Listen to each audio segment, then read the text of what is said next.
Hello, my name is Dravid and today I'll be discussing about the Abortion Act 2022, and I'll be talking about the offences under this act. So there are few acts which are considered as offences under the Abortion Act 2022. So under Section 4 of the Abortion Act, so the first offense is abortion. So a person is said to commit abortion if the person illegally causes the termination of a pregnancy after accompanied by or resulting it or closely followed by the death of the embryo or fetus. The next offense under this act is under Section 5, which is miscarriage. So a person is said to commit miscarriage if another person knowingly causes a pregnant woman to miscarry regardless of whether the woman is quick with child or not. And next, another person knowingly forces a pregnant woman to miscarry without her approval, regardless of whether the woman is quick with child or not. And next, another person with intent to cause the miscarriage of a woman with child does any act which causes the death of such woman with or without the consent of the woman. The next offense under this act falls under Section 6, which is the act done with intent to prevent a child from being born alive or to cause it to die after birth. So a person commits this offense if whoever prior to the delivery of a child does anything for the motive of preventing that child from being born alive or induces it to die after birth and succeeds in preventing that child from being born alive or causing it to die after birth.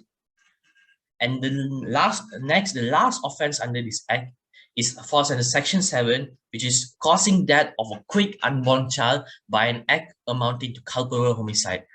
So a person commits an offense if whoever does any act under such circumstances that he or she thereby causes death, and he or she would then be guilty of culpable homicide, and thus by such act cause the death of a quick unborn child. So how do we relate these offenses to jurisprudence? So we can relate these offenses to the jurisprudence under the Islamic jurisprudence. So this is because in Islam, like most religions, abortion is forbidden. So the Sunni Muslims belong to one of the four major schools of thought, which are Hanafi, Shafi, and Maliki and Hanbali. So these four Sunni schools thought their thoughts are derived from the Islamic rules, which are from Quran, the Hadith, and the new rules based on the Ijtihad. So the generally accepted belief is that the abortion is forbidden at any stage of pregnancy on the basis of the following verses from Quran. So the first verse is do not kill the soul which God has forbidden except from the requirements of justice. So from this verse, the termination of pregnancy, even at the earliest possible stage without medical justification, is not allowed. As stated in the next verse of Quran, which is, do not kill your children for fear of one. We shall provide sustenance for them as well as for you. So verily the killing of them is a great sin.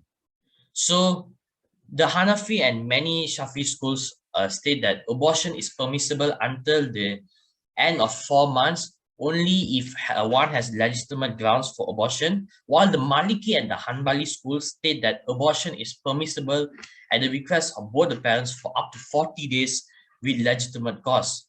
And next, so this will be principally prohibited from day 40 onwards. So past and contemporary Islamic scholars have the opinion that abortion is totally forbidden at any stage of a pregnancy. However, some scholars consider it allowed during the stage of nutfah, which is in the first 40 days, and consider it forbidden thereafter. Others consider termination of pregnancy allowed in the stages of nutfah and alaga, which is the first 80 days, and consider it forbidden thereafter. But still, some others consider it allowed during the stage of the first 4 months, provided there are reasonable grounds for abortion.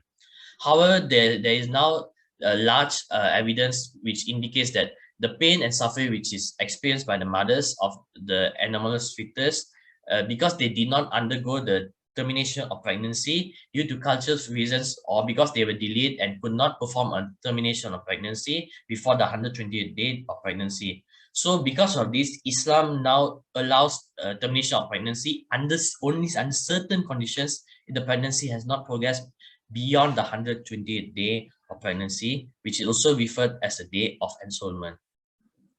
So, so from here we can now relate. From here we can now relate the offences under this Abortion Act to the Islamic jurisprudence. And now we know the reason why these offences are now related to this Islamic jurisprudence. So that's all for me. Thank you.